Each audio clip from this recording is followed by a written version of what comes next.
Hello, Soundies. Welcome to our Sound for Video session. Today is the 19th of November, 2021. It's good to have you all here. This is a different time for us. There were a couple things this week. I was really busy with work, but I wanted to make sure we still did our Sound for Video session. There still will be one on Sunday, so in 2 days from now at our regular time, and I'll send out the notification for that on Saturday, so tomorrow. Hope you've had an opportunity to do some fun sound-related things, work on some sound projects, and I'm going to tell you a little bit about one. Basically, the reason why I didn't do any videos last week and didn't have a live stream last week. So let's head over to our agenda here, and we'll take a look at what we've got going for tonight. First up, we'll talk about today's audio signal chain. I want to tell you a little bit about my mixing experience over this last week here. And then we also will go to the chat to answer any questions you may have. So didn't get any questions submitted ahead of time, so this will be a much more, well, not much more, but I guess it'll be a more extemporaneous and I guess intimate type of.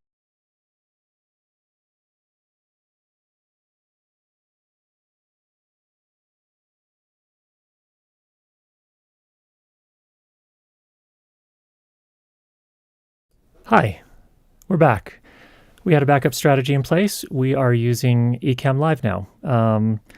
There must be something with my network that doesn't like ATEM minis anymore, so I don't know what that is, but we were having problems now with the ATEM Mini Pro. So we are now streaming from Ecamm Live. Sorry about the disruption there. We will go ahead and let's see, I was telling you about my audio signal chain. So now it's changed a little bit. So the audio, we're still using the ATEM Mini Pro as a switcher. That's feeding in via USB to the computer, the Mac here, and then that is streaming out to YouTube. So that's what we're doing right now. So this will be an interesting stream here. Let's just go ahead and check the chat here and see how everyone's doing out there. All right. We are, oh, here they go. Here are the comments. They were buried there. Port forwarding may be mixed up, as Trevor mentioned here, so we will we'll continue on and see where we get. So thanks for everyone's patience. All right, jumping in, let's talk about this week's mixing experience. And what I'm going to do here is I'm going to switch on over to the Mac. And let's show you what we've got here. Okay, so you should be able to see Adobe Audition here. All right. This puts us at a little bit of a disadvantage, so Danny doesn't have any eyes into what's going on here, so apologies for that. But let's go ahead and I want to run through what happened here, or what I worked on this week as far as mixes are concerned. So what you have here is we have a video that I worked on for my day job at Webflow, and we just had our annual no-code conference. So what Webflow does is we create no-code tools, that is to say, in particular, our product is called Webflow, and it allows you to develop websites without writing any code. So it's a visual designer, and it's a little bit different than things like WordPress or Wix or Squarespace in that you're not just building from templates, although you can do that if you want to, but our designer allows you to change everything, every little thing. So you're not tied into a template necessarily. And in the case of WordPress and the others, you can actually, you can hire a developer, or if you know how to write code yourself, you can customize the code. But in the case of the Webflow Designer, you can actually just change all of the visual elements and it writes the code for you. So you can actually export that code, or you can actually host with Webflow. So that's how it's a little bit different. But with that, of course, comes a pretty steep learning curve. So there's quite a bit to learn what to do, or how to operate it. So while you don't have to write code, you do have to know quite a bit to get the designer to do exactly what you want. And it's a great app. I've learned a lot since I started there earlier this year. So this was the keynote video, and it ran about, this is not the full mix here, but this was the final mix that I exported. Then we had to add some additional pieces later on. But actually, let me just switch on back. I want to tell you a little bit more about this in the background. So we had a pretty tight turnaround. And so this is one of those situations where you would not have a lot of time to do a super detailed mix. And so there were some serious challenges that came along with that. So I want to just walk you through the process that we used and some lessons we learned. You can find the keynote over at Webflow's YouTube channel, and you'll just be looking for the 2021 No Code Conference keynote. That's what this video is, and happy to have you critique my mix, but please let me know. Don't if you start leaving comments on that video critiquing the mix, nobody's going to know what you're talking about. So you're welcome to feed those back my way if you want to send them to me via email or however you want to do that. But we did a very quick turnaround, and the reason for that was that there were just a lot of pieces that didn't get slotted in until the end, and we knew that to a large extent. But the way it worked is that we had to do the mix the day before we actually aired, and we had just a small window to do that mix. And so again, 56-minute piece, there's potentially a lot of mixing to do. So I'm going to go ahead and switch back on over to the Mac here. You can see here, for example, so these are each individual dialogue tracks here. So each of the presenters had their own dialogue track. You can see I added some additional mix tracks, and I'll explain that in a minute here. But some of the people, of course, had, a lot of different lines that we had to cut in. So, the question is, how do you do that if you only get, in this case, we had about 3 hours. I got 3 hours to mix everything. And so the question is, well, how do you do that? How do you do a quick turnaround under those circumstances? So I want to kind of teach you about a few things that I learned the hard way. The first thought I had was, okay, well, let's say, for example, here, I'm working on Jay-Z's audio. Let's just zoom in here on her tracks. Most of this was recorded in one very long take, but not all of it. And so if I double click this, it'll take us to the original audio track. And this is going to have a bunch of, there'll be parts in here where the director's talking to the presenter and, working things out. So this one here was, about 50 some minutes long. So initially what I tried to do was come in here and mix this. And by mixing in this case, all I was really doing was doing a little bit of cleanup, loudness normalizing. In this case, we were targeting -18 stereo. So, that's all I was trying to do. But the problem is if you go back to the original file and try to do it that way, the problem is you have all this kind of the noise from the director and the other people in the studio that are kind of working through things, in between the talent saying their lines. We'd have the hair and makeup person come back in. And so just all those kind of things are in there as well. So it's really not the best way to do it. So in that case, what I learned after doing a few of these while I was kind of sweating it out and trying to get it all worked out was what made more sense was instead of trying to go back and clean up the entire original audio track, instead, what I did is I mixed down what had already been edited. So here, for example, in Bryant's part, see all of his pieces were right here. So what I did is I came, I've just highlighted his track. I come up into multi-track, and I'm bouncing this to a new track. And so just the selected clip. And that created this next track down here. So you can see really what I'm doing is I would mute all of these except for the one I was working on.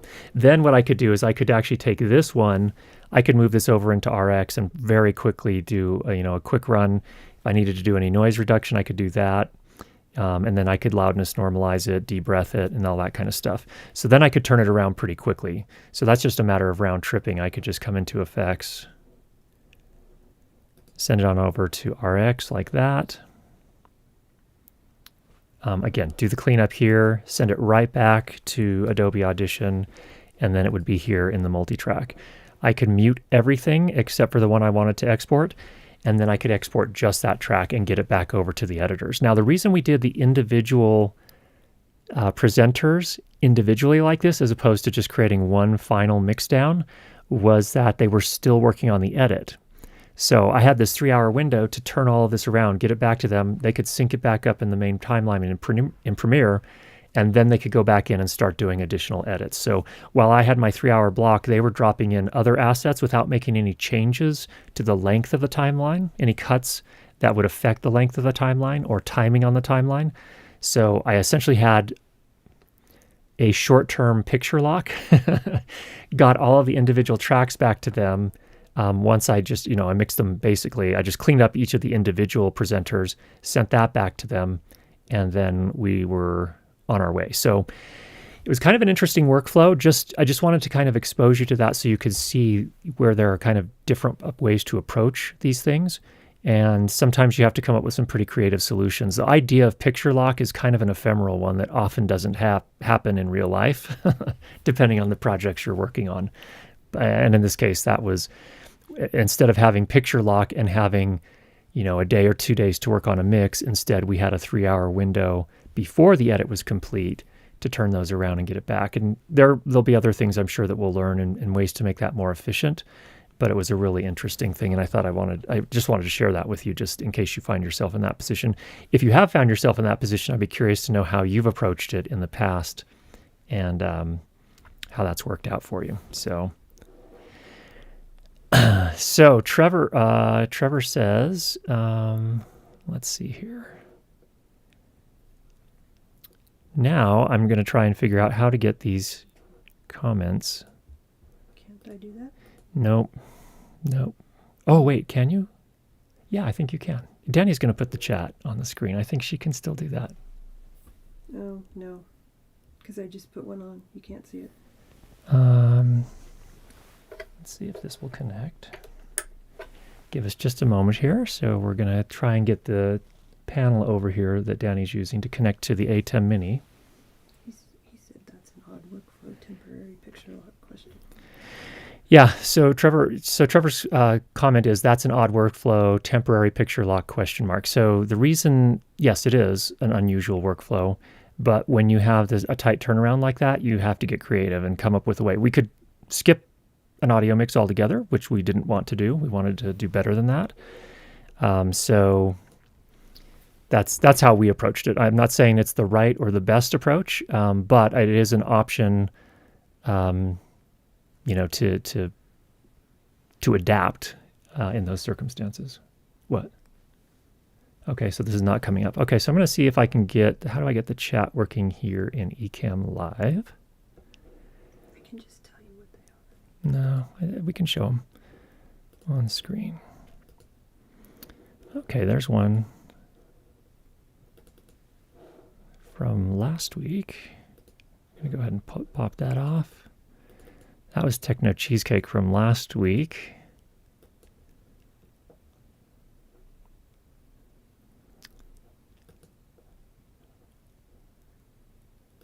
Okay, I'm just going to read them to you because I can't, rather than waste your time with me trying to troubleshoot that, I'm going to go ahead and just read them here. Trevor then follows up with, I think your solution given time frame was creative. Yeah, and that's what we came up with, and it worked. Is it perfect? No. The problem with that workflow that you have to be very careful of is that if you are treating individual presenters' tracks when they're not in the context of the others, you can miss stuff. So, for example, at the start of most lines, people tend to be louder and then they get quieter as time goes on. And so sometimes if you just do a passive compression and loudness normalize, everything will check out fine in terms of, okay, yeah, now we're at minus 18 LUFS. That should fit in fine with the others. And it's a good way to get it started. But I still think there were a couple of spots in there where to reach those targets, the compression, like I couldn't spend the time to listen through somebody's entire track to make sure everything was good, given that really, short 3-hour window. What ended up happening was that it got a little bit over compressed at the start of some of the presenters' lines, and it not ideal, not my best work ever.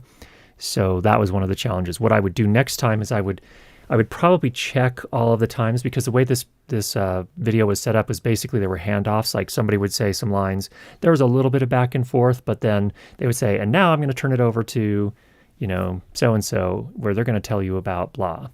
And so in some of those cases, I would have gone in to just kind of quality assurance check those before sending before bouncing that track out and sending it back over to editorial. So that's those are some lessons we learned there. All right. Darren Land says game day workflow creates inspiration. Oh, here. Now I got it up working. So yeah, that was a lot of fun. Rob, ahoy all, what's on the agenda tonight? So we were just talking a little bit, Rob, about a mix that I did for a corporate video that I was working on for Webflow.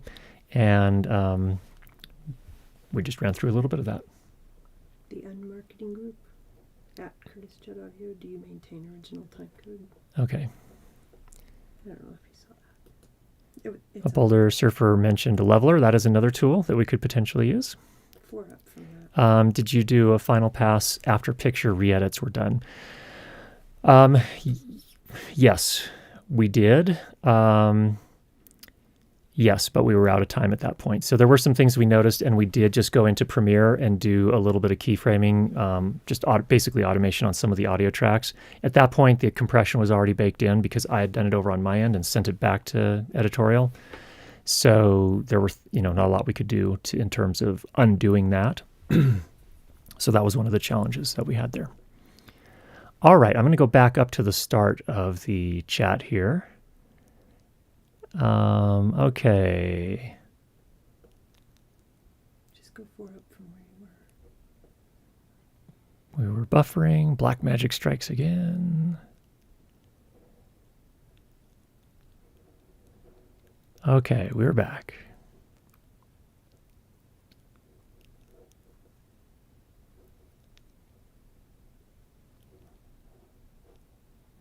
An ad just popped up in stream. Okay, we'll need to take a look at that. Hello, Jason. Good evening to you. Mark says someone should make a plugin that uses face recognition from a video track to see if someone is speaking and apply ducking to other tracks. That's a very clever idea. Interesting idea. Very, very clever idea. Thanks for that, Mark. All right.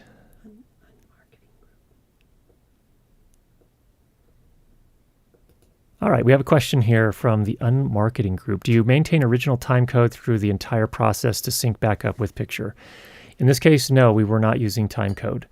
So no, that was not part of this particular workflow. So we didn't have any issues syncing, so that was not a problem. And in fact, if I head back over to the audition track here, let me just show you, or the session here.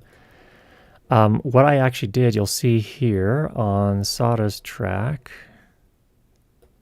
come back in and I'm going to zoom in up to front. I just put in a little, basically a slug. No, it was just silence at the start of her track so that when I bounced it out, you can see the bounce right here. Let me just highlight that and zoom back out. What it actually exported started at 0. So all the editors had to do was drop each of the individual tracks in, move them all the way to the left, and they were perfectly in sync. So we had no issues with sync whatsoever. So in that particular case, no need for time code. We just handled it that way, and it worked really well for us. So good question on that. All right. Well, it's back to you for questions. What else can I tell you about that overall experience? It's really working on pieces that are a little bit longer in length like that presents some new challenges. So for those of you that do shorter pieces, a lot of my work is typically 10 minutes or less, and so those are a little bit more straightforward in a lot of ways. But as soon as you get to a multi-person workflow, things get a little bit more challenging. So anyway, it went, that's how it went. Boulder Surfer says, I would have thought you could have taken the original sync clips, fixed the audio, where the edits would propagate for the video editors. I'm trying to follow exactly what we're saying here. I would have thought you could have taken the original sync clips, fixed the audio, where the edits would propagate.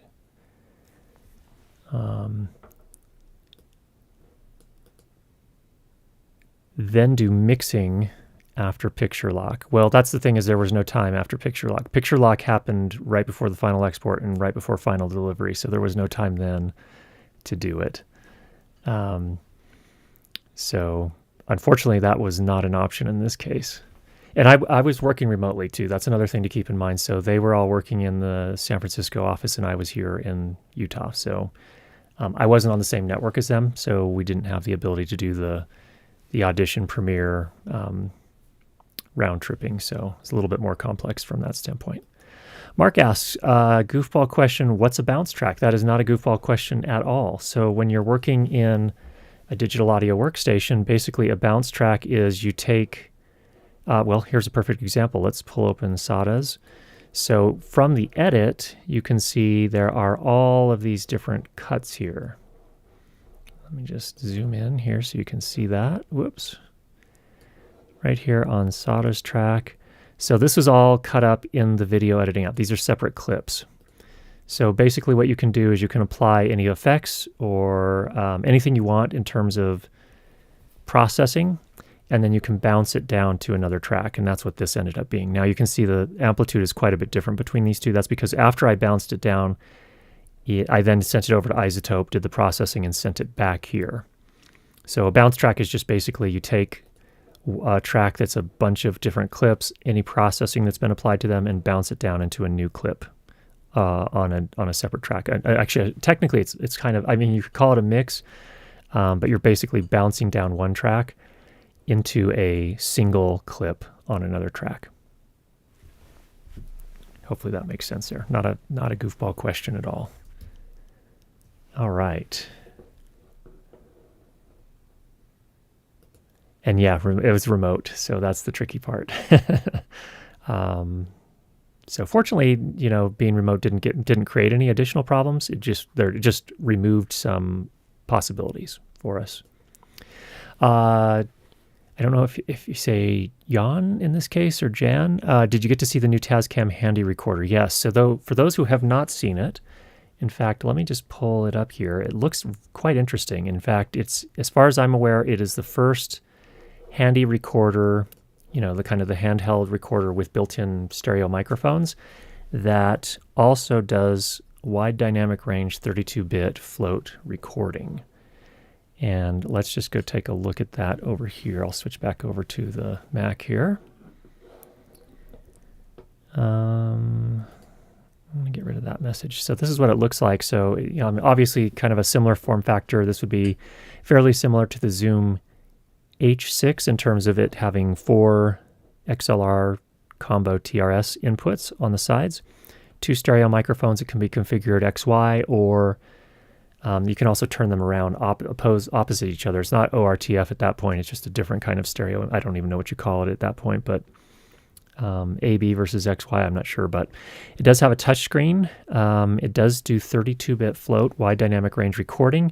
It does have multiple analog to digital converters for each input. So it looks like a pretty interesting device. It runs $500. Yeah, I'm interested in taking a look at it and potentially doing a review of that as well. So for those that weren't aware, that was just announced earlier this week. Tascam appears in my little world to be on a bit of a roll. Let me just switch back over to our camera here. So the reason I say that is that for some that have been following for a while, there was a period when I was using the big ATEM 2ME switcher, 4K switcher, and I was using as my encoder this thing right here, which is the Tascam VSR265. It's like a hardware encoder that can take the video signal and send it off to things like YouTube or other content providers. On the back here, you see it has, of course, the network connection, HDMI input and output, some Euroblock audio, professional audio connections. You can power it via power over Ethernet, or there is an AC adapter you can get as well. But this one was giving me grief. So for those that have been coming to the live streams for a while now, there was a period of time when my live streams all just had this weird color to them, like low contrast, muddy look to them. And it had to do with the Tascam actually doing a color transforming correctly. So it was taking the output from the switcher and it wasn't reading the same color range or luminance range, and so things look pretty weird. So they just had a firmware update that I installed, and they fixed that problem, which I'm very excited about. So now we have another option there as far as streaming is concerned, once we get whatever network issues we have on our router over here worked out. So thanks for bringing that up. Okay, we have a couple of things here that I hear. Trevor, other camera operator does not have a time code in port, so I've set up the tentacle to use. Oh, there's a part that I must have missed earlier on here. Trevor, let's go back to part 1. Speaking of time code, I film with a small crew and use time code on my camera, C70 with Tentacle Synchy, jammed to a MixPre 3, but the other camera does not have time code in. The other camera operator does not have a time code in port, so I've set up the tentacle to use the mic port for audio time code, then convert the audio time code to file time code. There's a third part. But the editor is so used to not using time code, he ignores it all and aligns all the clips manually. We'll continue to prove time code in media. Eventually they might get it. Yeah, that's definitely a possibility. I've done all sorts of things for post to help them in various projects, and in some cases they've just ignored it altogether. We talked about this a while back.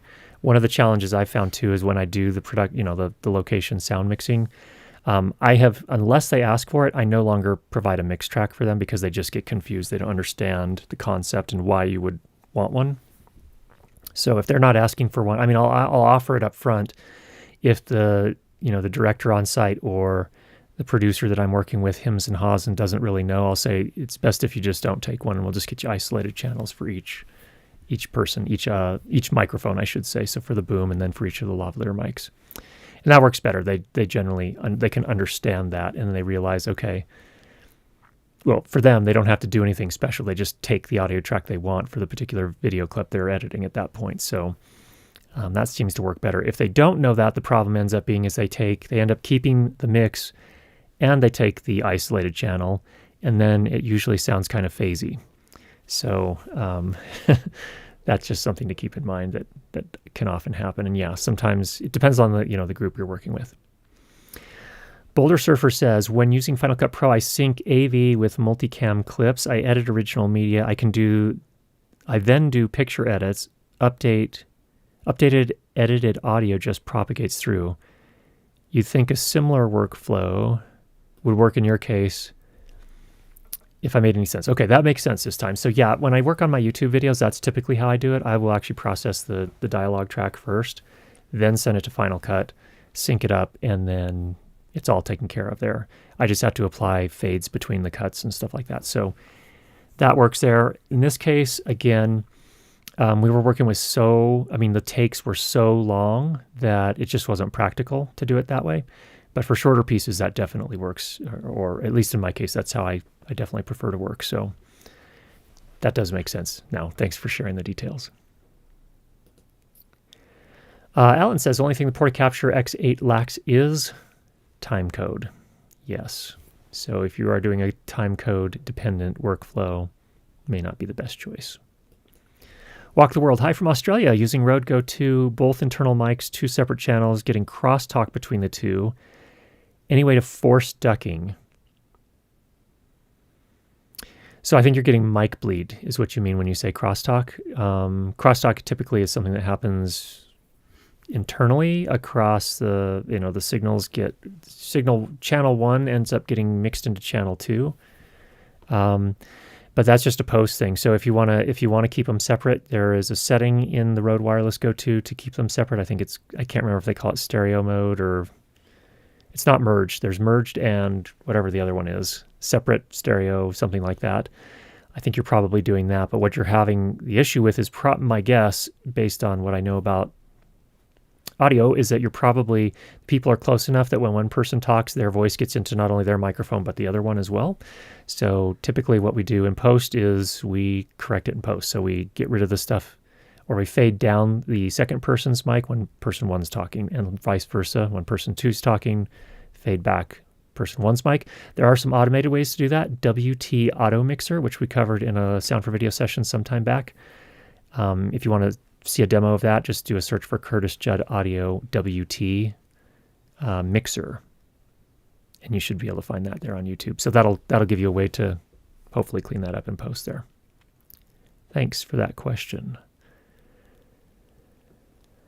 The Unmarketing Group, Tascam has a couple of great analog to digital to analog Dante converters too. I didn't know that. Tascam is a mysterious company to me in some ways. Good to know. Thanks for sharing that. We'll have to take a look into those. Are you familiar with Tascam 108i or 208i audio interface? Any thoughts on its built-in digital signal processor mixer? I had heard about their release, but I have not used one, so I don't have any firsthand experience with that, but I am happy to see just different companies building some of those things in to have some signal processing.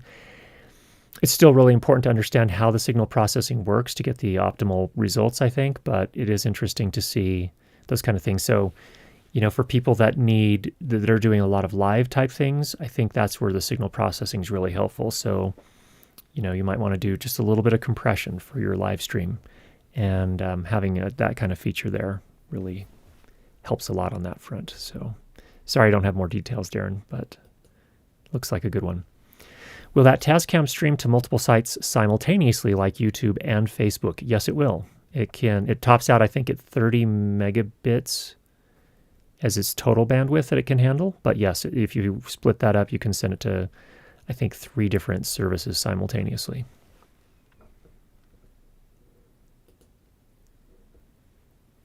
I was saying to myself, don't provide a mix track at exactly the same time you said it. Too funny. Yeah, that's... Yeah, definitely. So Walk the World just clarifies, yes, Mike Bleed. Yeah, so that's definitely a post thing. Another thing you can do is if they can stand just a little farther apart, but obviously that's not always the case. But the 3-to-1 rule is something to apply if you can. And the general idea is that different mics should be at least 3 times farther apart than they are to their individual sound sources. So that will help prevent some of that bleed. But if you don't have any options there and the people need to be close to each other, then post is really your only option there to do that auto mix or a manual mix in post. All right. Oh, I think I missed part of this conversation here. So Unmarketing, Alan Caveda, does it take AES input? I've been looking for a compact AES recorder to use with the Sonus X M2D2. Oh, I think you're talking about the Tascam here. I don't know. Maybe Alan answers that question here farther down. I don't know that. I haven't looked into the details that much yet. With a multiple speaker recording, do you apply noise reduction for each track at the start or just the end edit?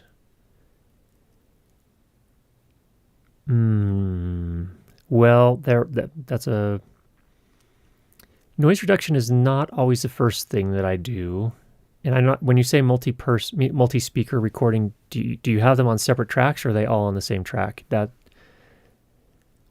makes a difference too. I think there are some things that you want to do. First, we have had some sessions here fairly recently where we've talked about order of operations. And in fact, I might be able to share on the screen here. Let's see if I've still got it. Give me just a moment here. I'm looking to see if I have a document that talks about order of operations. It doesn't look like I have it handy here. And rather than keep people waiting, Isotope has put out, so Isotope, the company that makes RX, has put out, they put out a kind of an infographic with some recommended order of operations things. So which kind of noise reduction things you should do for audio cleanup things you should do and in what order. And actually noise reduction is actually something I do usually closer to the end, not one of the first things. Obviously, you do want to take care of things like clipping first. So if you have any clipping, you'll want to take care of that first. But noise reduction is actually a little closer to the end. If you do a search for Curtis Judd audio order of operations, you'll find that session where we talked a little bit more about that. So hopefully that's helpful for you. Sorry about any confusion. 200 characters isn't enough to clearly convey some more elaborate ideas, or it may maybe too much for some of us. Understood. Can you give us a brief overview of what FET means?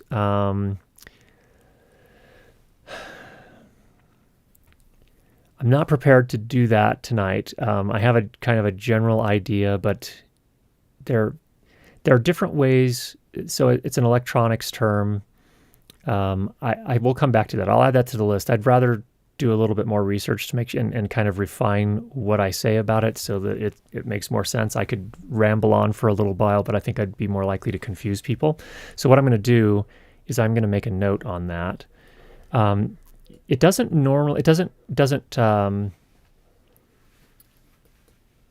it's good to understand what it means, but it isn't like a critical thing to understand to get good audio necessarily. What is FET and how does it affect audio? We'll talk about that in general terms. So great. Thanks for the question. Jason, I've got an eBay score and now have a new, to me, discrete 4 from Antelope Audio. Anything I should watch out for? I don't know. That's a great question. If anyone has an experience with the discrete 4 from Antelope Audio, definitely let our friend Jason know. I had what was it? I had an an Antelope Audio interface before the Universal Audio Apollo. And on Mac, I had a lot of problems with it. And it was mainly just driver problems. Hopefully you don't run into that with yours. So I switched over to Universal Audio. There we go. Hey, Michael. Hello from set, everyone. I hope. Hey, you should be paying attention to what's going on there. You're probably between takes or whatever, but it's good to hear from you, Michael. Tascam is a mysterious company. About covers it. Everyone, sorry, cold hands, typing, working exteriors in November. Brr, that sounds cold. Stay warm out there, Michael. Hope everything's going well. Yeah, Tascam always has me wondering, professional or prosumer? They really tread that line, which is interesting because I think historically, or sometime in the past, they definitely catered more to kind of the upper end of the market. So really not, lately it's been a little bit different than that. But, like an encoder like this $1,500 encoder, streaming encoder, that's not competing with an A10 Mini, that's for sure. So that's definitely a different part of the market. So, all right. Andrew. Hi, Andrew. It's good to hear from you. I have a small mixer stereo XLS outs going into a GH5 DMW XLR. Mixer doesn't have compression built in and has no place for inserts. Is a hardware compressor after stereo out bus an option? Yeah, if you just want to if you just want to compress the mix, yeah, that's definitely an option. So you could go line out from the mixer into a compressor and then from there into the GH5 interface. So yeah, definitely an option. Everything will be, you'll be interconnecting with line level. So the answer is definitely yes. Alan says, regarding X8 and AES inputs, don't know, but maybe the DR100 Mark III does take SPDIF AES in. Yeah, good. It'd be cool if they did have some digital in there. Brian, thanks for joining us tonight. Jason, it's like a transistor, though, with different characteristics. I think you're talking there about FET. Field Effect Transistor VP Ask All. Okay. Now Mark has some witty comment to share with us, I'm sure. COVID was a secret plot by sound engineers to make people sit further apart for mic placement. I don't think so, but that is funny. Thank you for sharing, Mark. All right. I would like to know how you imagine the sound in the future and what changes you would like to see in plugins and DAWs. Thanks for your education. What's interesting is that a lot of the plugins that we see, not all of them, of course, but a lot of the plugins out there are really catered towards mixing music. And it would be, it's nice when you find things that are catered that can work well for film and video production as well. The WT Auto Mixer that we looked at some months ago, I think was really interesting, where we're starting to see, I mean, it's not like super advanced technology, although to implement an auto mixer, it's a delicate process. So I'm sure it'll get better over time, but it's great to see that option. So for people that don't have hardware that supports things like Dugan auto mixing or other implementations of auto mixing, it's nice to see that there are now starting to be plugins that can do that as well that are available. I don't know why Dugan auto mixing, I don't know why Dan Dugan hasn't released or licensed with anyone to make a plugin as yet for standard DAWs. He does have a plugin that works on kind of the higher end mixers, like the higher end Yamaha mixers and things like that. But I haven't seen anything that just runs in a digital audio workstation app. So it'd be nice to see something like that as well. That's one thing, auto mixing. You know, spatial audio of various sorts. I haven't played a lot with it, but that's another thing that I think we'll see more of. And it's interesting because I have an Ambisonics mic, but we talked a little bit about that a couple weeks ago. But obviously, depending on where it's being listened to, you have to do a mix of different mixes for the type of playback system that people will be using. And the whole process of getting ambisonic sound, usually more for ambiances versus anything else. So the dialogue obviously is going to still mostly be captured in mono, just because you then give the post team the most flexibility. So anyway, those are some initial thoughts on that. Great question. Thanks for that. Hopefully drivers will be set by now. Yeah, this was a number of years ago. So I'm hoping, Jason, your experience is better than mine was. That was probably back in 2016, in that realm, when I had those issues. Andrew, it's good to have you here live. That's something we don't get to do a lot because we typically have a time set where it's the middle of your night. So it's great to have you here. All right. Alan says, FET is basically a solid state version of a tube amplifier in that it has high impedance inputs. Transistors have low impedance inputs. High impedance is good for coupling to a condenser microphone. Thanks for that, Alan. Yeah, I'm sure there's a lot more around that conversation, but you'll see, FETs are used a lot in microphones, also in various outboard processors, gear like compressors and things of that nature. So we'll come back to that one as well. All right. Derek, thanks so much for the super chat. Thanks for sharing your time and knowledge. Greatly appreciated. It's our pleasure. Thanks so much. Waves has a licensed Dugan plugin for their live rack setup. Still not generic DAW, however. Yeah, I looked into that a while ago, and it would be so nice if they did do that. I don't know. I met Dan Dugan actually at NAB a few years ago. That was fun. I think it was in 2019. I didn't get a chance to ask him that because he was busy talking with. Well, actually, we were kind of in a hurry, but then just stumbled across his booth and just stopped to say hello really quickly. But in any case, it was good to meet him. So, Kyle Pitticelli, it's good.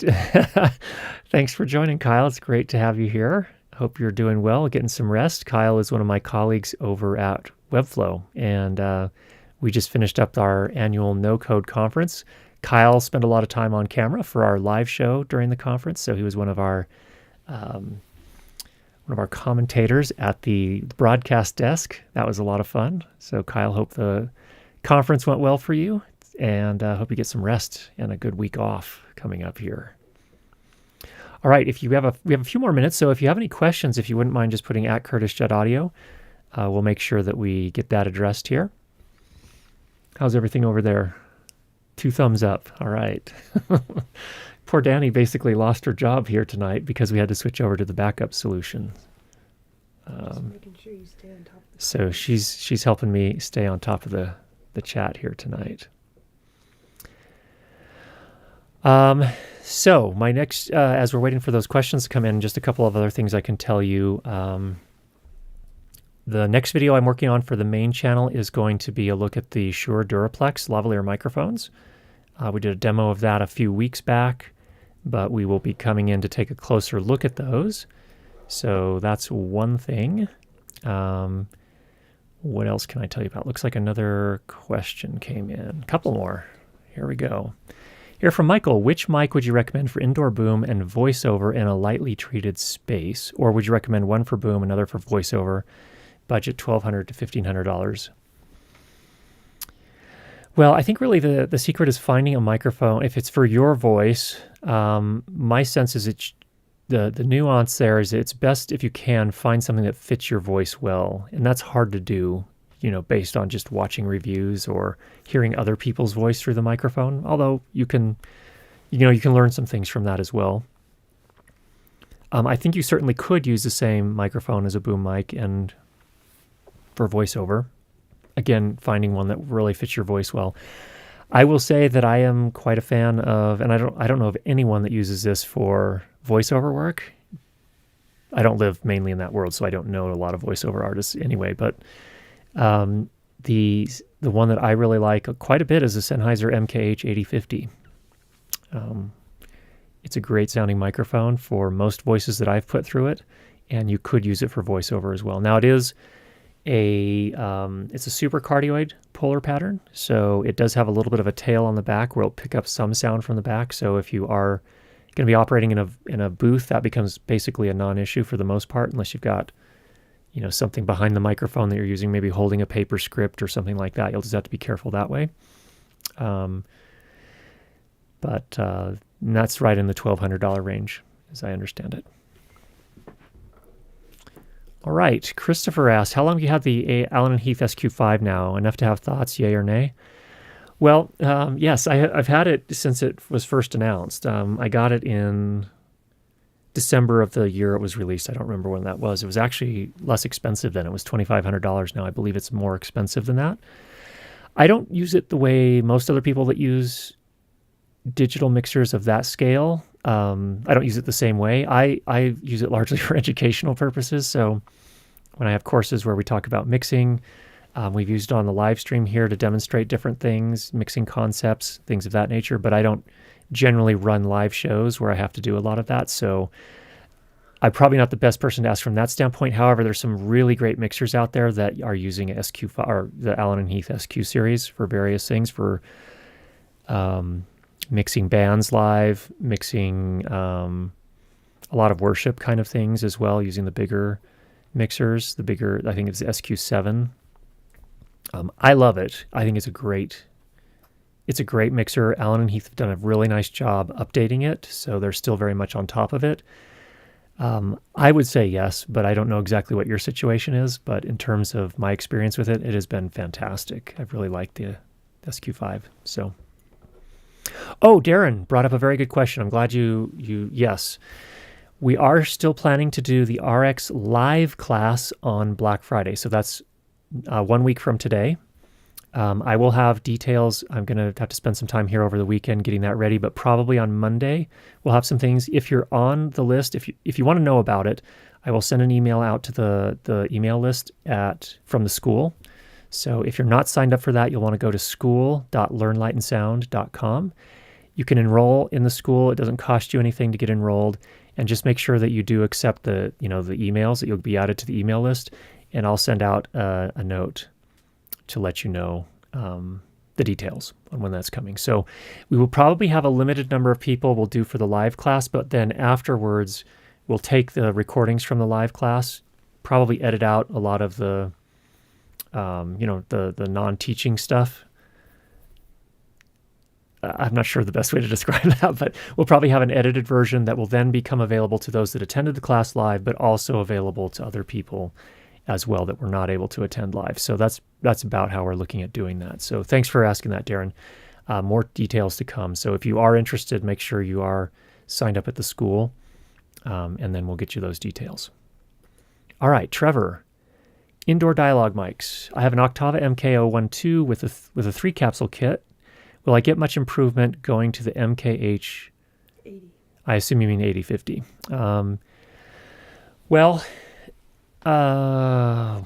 Again, that's one of those things that for different voices, different mics, the MKH or the MK012 from Octava is an amazing mic for its price. The thing I don't like about it is that it's super sensitive to vibrations, and that made it hard. It's hard to work with it on a boom pole that you're manually operating.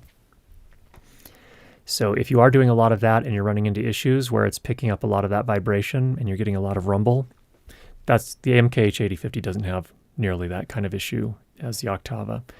So from that standpoint, yes, it does sound a little different as well. I found the MKH8050 is a little bit more flattering to more voices from my experience, but that's purely subjective. Or maybe it's just me justifying that a more expensive microphone sounds better. To my ear, it actually does sound a little bit better. But again, the Octava is a great microphone for its price, so hard to say. However, if you are experiencing those issues, even with the Octava on a shock mount, you're still picking up some of that rumble. That's where the MKH8050 and a lot of other of the kind of pro-level boom mics will make a difference. So, good question, Trevor. Clear Color Entertainment. What should you charge for editing sound for TV and film? Oh boy. That is a huge question. I think it's going to depend partly on your experience level and what you're able to provide your clients.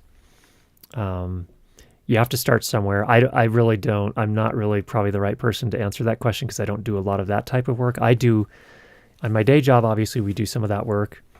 And that's just salaried, so that's a different game altogether.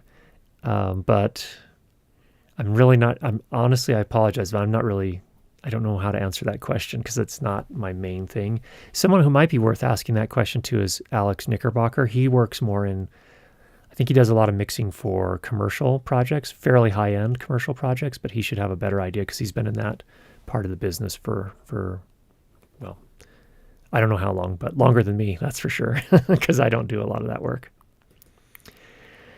Did you do further reviews of the new Rycote shotguns from your previous broadcast? Impressions? No. This video that we just put out on Wednesday has consumed my life for the last 3-4 weeks, so I haven't gotten to doing a further review on that. But we will. That is also in the queue. That is coming. Secret. For voiceovers, how do you personally feel about products such as the Townsend Sphere due to the massive array of models which come with it, especially for indoor?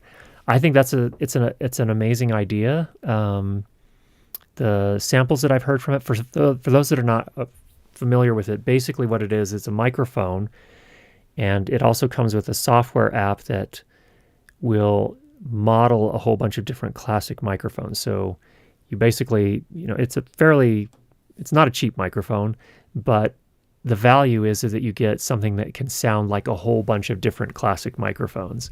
I think it's a fine choice. I have never used one firsthand, so I can't speak to it from that standpoint. But what I can say is that from the samples I've heard, it's really, really good. They've done a nice job implementing that, so it's a pretty neat idea. TD Morgenthaler says that the Sennheiser 416 is a norm shotgun for voiceover. Yes, that one has gained a reputation in the voiceover community as far as people using shotgun microphones. So you'll definitely see that one. Thanks for the super sticker. Lemon characters and Baby Lemon blowing a party horn while marching. That is a description, it sounds like, of the sticker. Unfortunately, it doesn't show it here in Ecamm Live. It's over here. It's over there in the chat, so it's in the chat if you want to see it. Very cute, Danny says. So thanks for that, Clear Color Entertainment. Do you still like the Zoom F8N for TV and film? Absolutely, yes. It's still a great option. I think at the higher end of the market, you're not going to see it as much, but definitely for someone that's getting into production sound and location sound, I think it's a good option. Produces good sound. I still have mine, and I still like it. Yeah, 416's on your list. That's good. That makes sense from a boom and voiceover standpoint. Benj, thanks. Appreciate your videos. Curtis, thank you so much for coming. Bangs Naughty Bits. Did you see the MixPre in the last two firmwares now has a new 100 hertz high pass filter? Yes, that's another company that seems to do a very nice job of keeping their products updated with new firmware and such. And The new MixPre now has a high-pass filter that goes a little bit higher. Actually, I thought it actually went higher than that already, but it didn't. They didn't have a setting for 100 hertz, so it was nice to see that addition.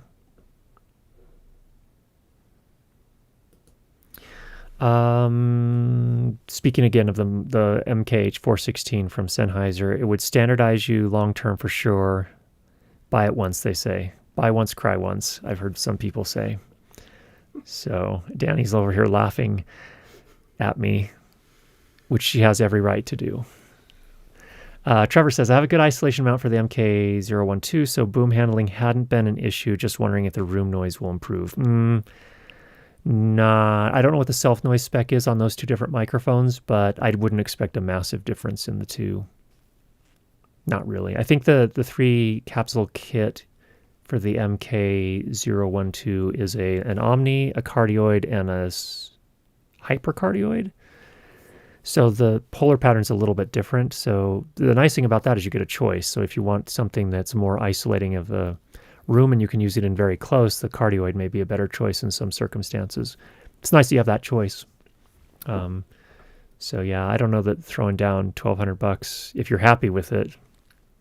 Like if you can't specifically identify some things that are not working well for you with it, then I would say probably don't spend the money. Do you approve of that advice? Danny definitely approves of that device. Topher Bro says, hey, quick question. I'm having some serious issues exporting an OMF from Avid. By any chance, do you know? So from Media Composer, I don't. I don't work with Media Composer all that much. So at my work, we're using Premiere. For my personal work, I use Final Cut. The funny thing with Final Cut is that you can, not Final Cut, but with Premiere is you can export an OMF from Premiere, and then Adobe Audition can import the OMF. You can export an AAF. Is that the newer format? I think it's an AAF. More sophisticated XML, interchange format. But Audition can't read it. So it's like interesting. It'd be really nice if they would implement that. I apologize, Topher Bro. I don't know. If anyone in the chat does know and can help them out, would very much appreciate that. Ooh, this is a good question. I'm glad you brought this up, Michael. You prefer the MKH8050 to the MKH50.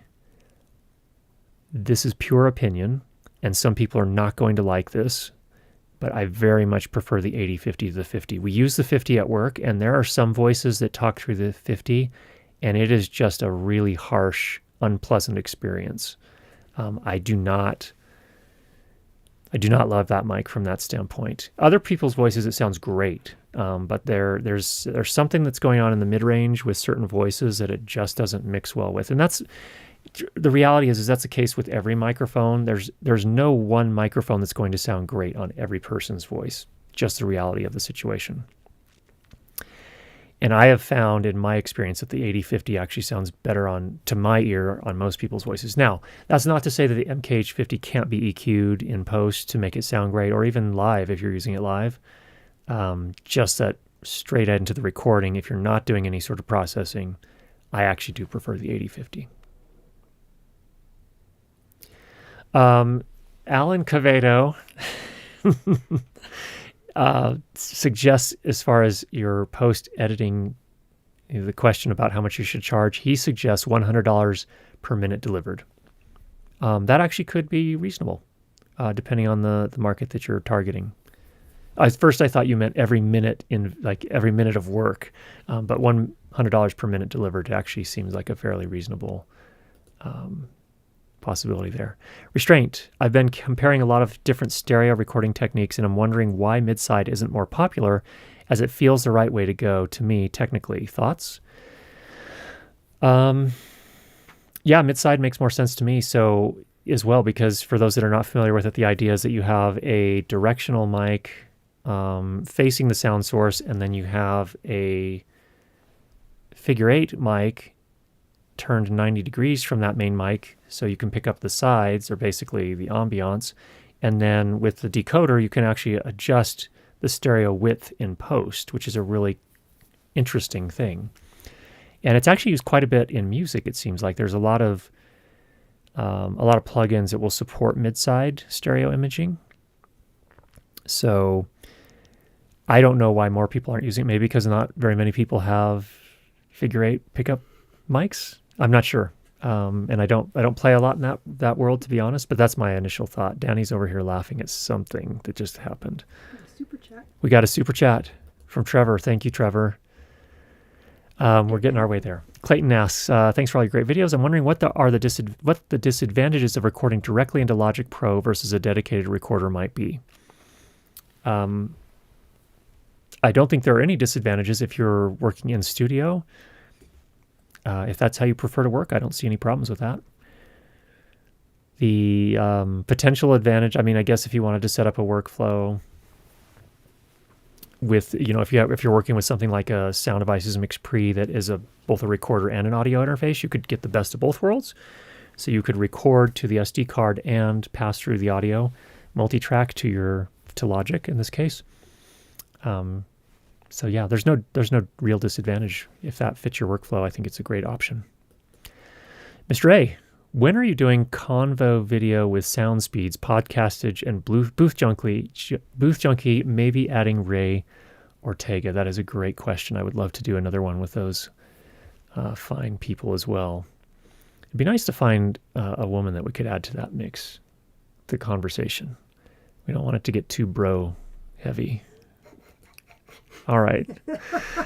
That got Danny going. Okay, question. What would be a decent wireless system above the Wireless Go and going into professional that is light and not too bulky? To me, it seems like there's this gulf. There's so much consumer-oriented gear. I mean, when you get to the middle ground, there's basically some, things like the Sennheiser Evolution G4 and Sony's UWP-D system, which is, once you kit that out, it gets actually quite expensive pretty quickly. Those are the first two that come to my mind. I don't know if anyone else has other suggestions in that range as well, but unless you're talking, I assume you're talking something that needs to have a small receiver that can be used in a sound bag. Now, if you can use something that's more fixed location type things, there are actually some great Shure systems as well. I reviewed one was it last summer? It might have actually been a year ago now, or a little over a year ago. Shure ULXD or SLXD, I don't remember which one it was, but we reviewed that. It's fairly affordable. The only thing is that the receiver is actually, it's kind of like a half rack type receiver. It's a great system though. Works really, really well. I really liked it. Trevor says MixPre updates their firmware so often it's hard to keep up. I'm 2 firmware versions behind. They do a lot. And regarding the MixPre, Bang's Naughty Bit says it added a 5th setting, 40, 80, 100, 120, and 160 hertz now. So definitely more options, which is nice. What's interesting to me about that, I always thought that I know certainly in their 8 series and their 6 series mixer recorders, I believe that the high-pass filter was actually in the analog stage. If they're adding new abilities now, I'm not sure whether it's analog or digital. Why does that make a difference? If you can do the high-pass filtering before the audio hits the converter, it potentially saves you some headroom. And that's interesting. That's something that just occurred to me now. And then Mark just confirmed that the low cut or high pass goes to 160 hertz. And it has a new 40 hertz filter. The next two. And there's some talk about what it had and what it has now. So I don't remember, to be 100% honest. So Trevor, thanks so much for the super chat. Thanks for saving me all that money. With all that I saved, can pass along some of it for the good advice. 50-50 with Danny. All right, she is getting paid for her work here. So, all right, we're going to have to wrap this here pretty quickly. What do you tell directors who don't understand hearing poly recording live? How do you give peace of mind?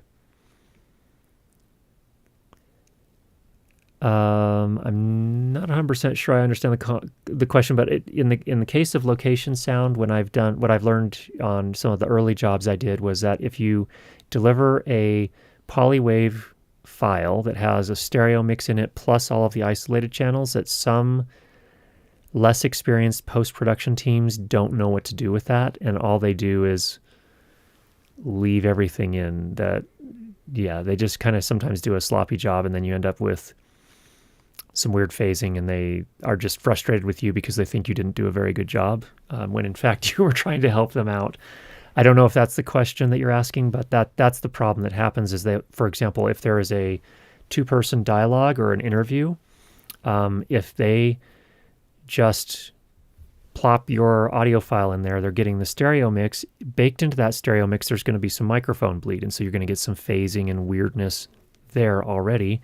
But even if they cut out that stereo mix and they don't do a proper mixing job and they don't attenuate the person's microphone who's not speaking at the time, they'll still get some of that phasing as well. So it's just best if you can, what I find is that they're less experienced and they don't know what to do with a stereo mix, and you can assess that pretty quickly by talking to the producer or director, is what I found.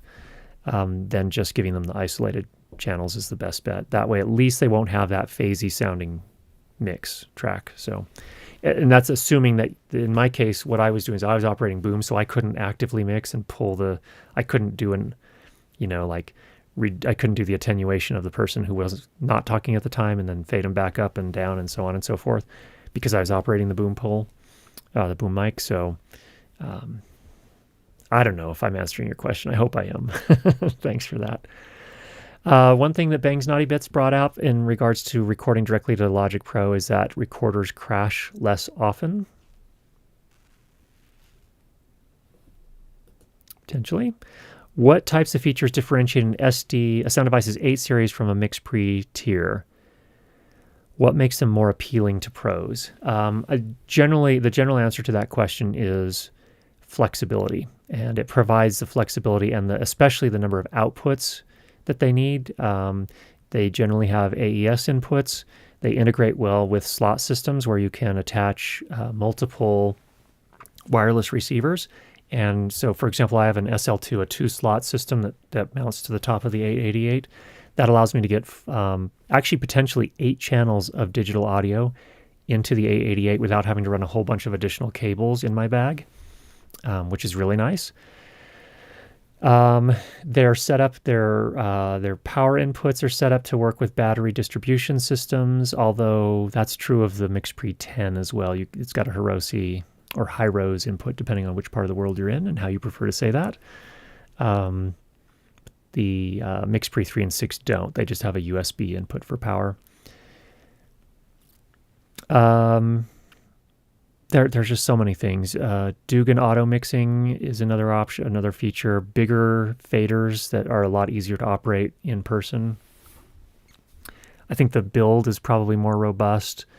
I believe they're manufactured in the United States, whereas the MixPre is manufactured overseas. I don't know, quality-wise, these days it's hard to say what that means in practical terms. May or may not be a good or a bad thing. I don't know.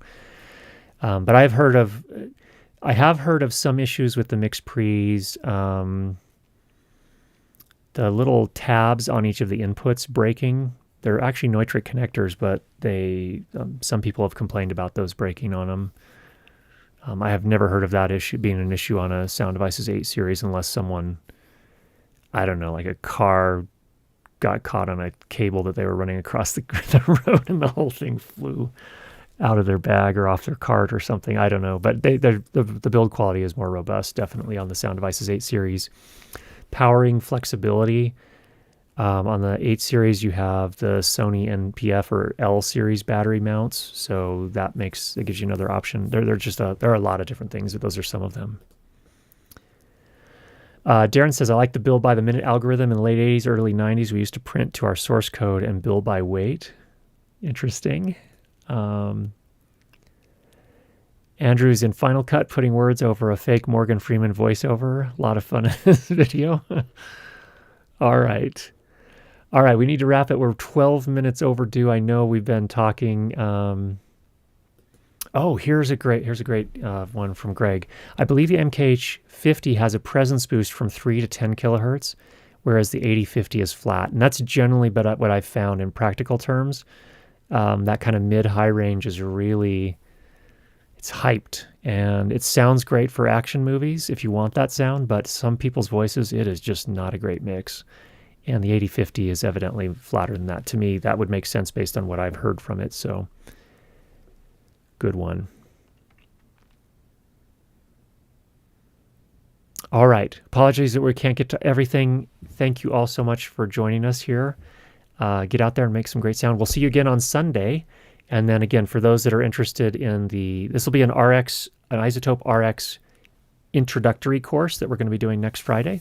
So if you're interested in hearing the notifications when those come out, go ahead and get yourself signed up over at school.learnlightandsound.com. I think that's everything for tonight. Let's go ahead and wrap. Get out there and make some great sound. We'll talk to you all again in a couple of days. Take care, everybody. Oh, I forgot. I have to do this because we're working with our backup plan right now. And to go to the still image, let's see if this works. Talk to you later.